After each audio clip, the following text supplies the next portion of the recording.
Hi, I'm Jane Evans and I am UK's childhood anxiety interpreter.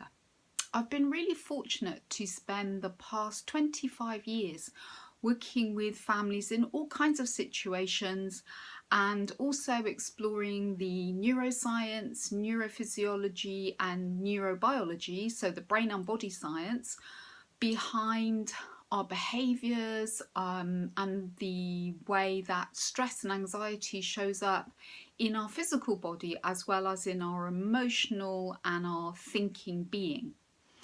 So one of the things that I often get asked is, well, why is my child doing this?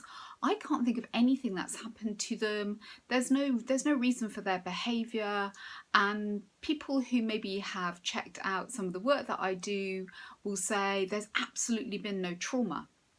Well, the thing is, it depends on our definition of trauma and how broadly we look at it and think about it.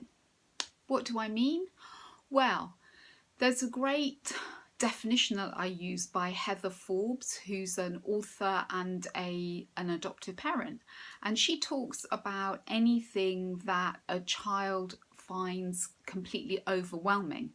So particularly as a baby, if a baby is too often left in a state of emotional and physical overwhelm, too long, too often without somebody coming and soothing them and bringing them back to a sense of feeling safe and secure and comfortable again, emotionally and physically.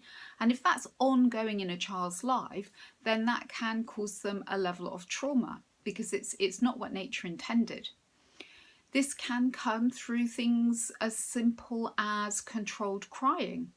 So I know that some parents are still told, and carers, that the child is trying to manipulate you, they need to learn to go to sleep, and the only way to do it is to leave them for intervals to cry and then go in. But again, this is not what nature intended. So much of how we think about child development, if we relate it to how the human race has survived and when we lived outside with things that were definitely going to eat us, then something like crying by a baby to bring the adults to them is what kept them safe and kept them alive. And it's still the same now. Nature hasn't really fiddled with that mechanism because it's supposed to work really well. So when we do something that's against what our survival needs are, then it starts creating real anxiety and stress in a child's developing brain and developing body. Now, if you have gone that road with your child because somebody that you looked to as an expert advised you to, or you just felt that it was the only thing to do, then please don't despair. There's always something that we can do because, again, nature being so clever, it has made our brains have the ability to rewire. So we can completely change the way that we respond to children and how we help them get back to that place of feeling safe and calm again. And that will rewire their brains. And over time, and all of this takes time, it can bring them a much greater sense of inner safety, which then takes them out of fight flight and helps them to be more settled and calm in their daily life. So I'll post some more videos about this, but if you'd like any more information, please do jump on my website.